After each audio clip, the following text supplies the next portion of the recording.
La chronique judiciaire de ce jeudi fait un zoom sur la Cour pénale internationale CPI. Cette juridiction a pour mandat de poursuivre et de juger des personnes qui ont commis des crimes les plus graves touchant l'ensemble de la communauté internationale, comme les crimes contre l'humanité et les génocides, entre autres. Comment peut-on saisir cette juridiction supranationale? Réponse dans ce numéro de chronique judiciaire avec Adama Djimide.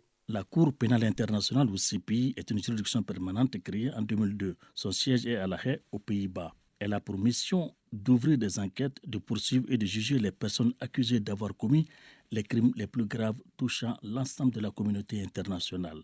La CPI comprend 4 organes. Premièrement, la présidence composée de 3 juges. Elle est chargée de l'administration de la Cour, excepté le bureau du procureur. Deuxièmement, le bureau du procureur, qui est un organe indépendant au sein de la Cour.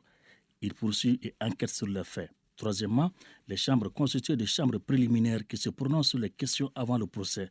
Les chambres de première instance qui ont pour fonction de veiller à ce que le jugement soit équitable.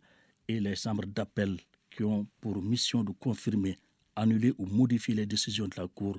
Et enfin, quatrièmement, le greffe qui a pour mission de fournir une assistance administrative et opérationnelle à la Cour. Quelles sont les conditions pour saisir la CPI?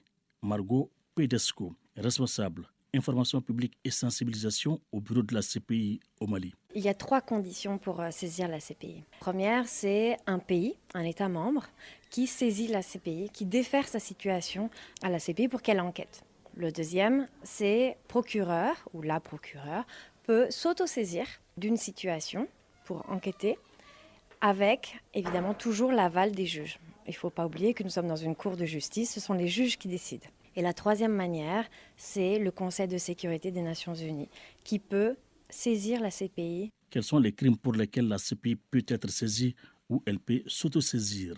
La CPI est compétente pour 3 types de crimes principaux. Le crime de génocide, le crime contre l'humanité et les crimes de guerre. Il y a également un autre crime, c'est le crime d'agression qui est rentré en vigueur il y a quelques années. Elle ne peut pas juger ou poursuivre des personnes pour d'autres crimes. La CPI ne faisant pas partie du système des Nations Unies, comment elle peut intervenir dans un pays qui ne fait pas non plus partie de cette juridiction? Aujourd'hui, 123 États sont partis de la CPI.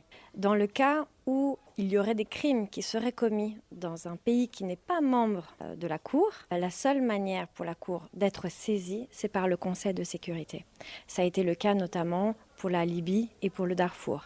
La Libye et le Darfour ne sont pas membres de la CPI.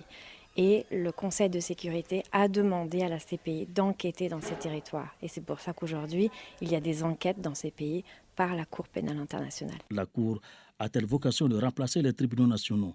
Bien sûr que non. Elle en est le complément.